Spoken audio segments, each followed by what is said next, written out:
Alright, today's day 41, and I want to touch on the topic of what it means to come out of a 40-day period.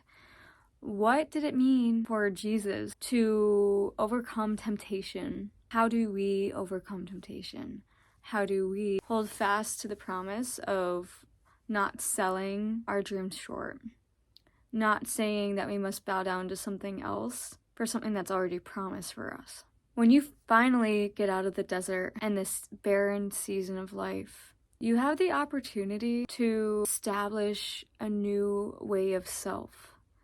Because I'm sure the first thing that he ate was something of nourishment, was something of true vitality and for longevity.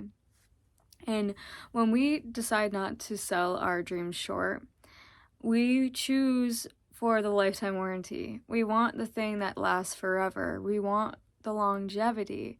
We want the growth of the thing that's going to give us, and this is a generalization, I suppose, because I'm saying we as in if all people, but predominantly most people that want to live well, which I feel like that's a thing in human nature. Who doesn't want to live a good life? I feel like that is inherently built within us as a desire, and it's pushed out of others because of epigenetic expressions of pain and suffering passed through lineage or through specific human experience that people hold.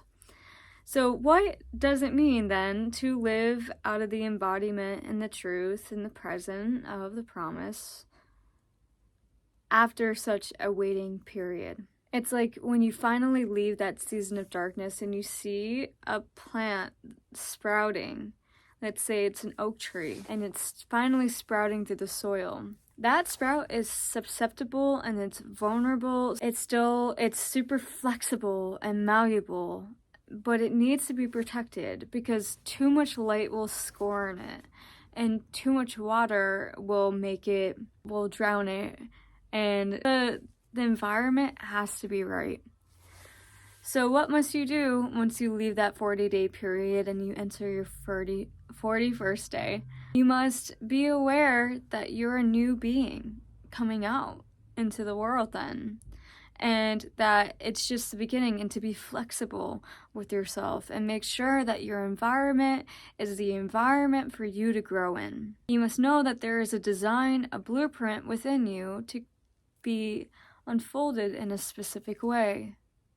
So allow yourself that space, allow yourself that time, and trust and have faith in the truth that you will grow into a beautiful oak tree.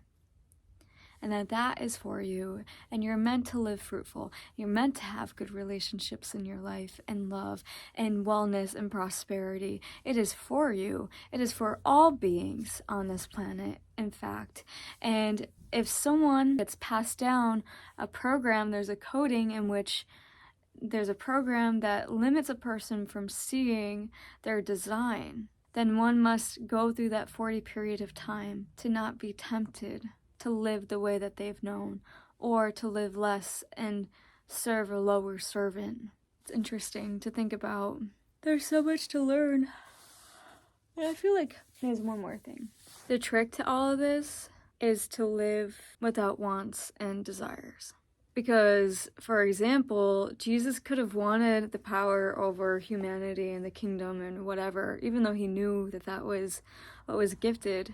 But because he had no desire for these things, that's where his freedom came from. Tao talks about that as well. And that's all I think I have right now for today.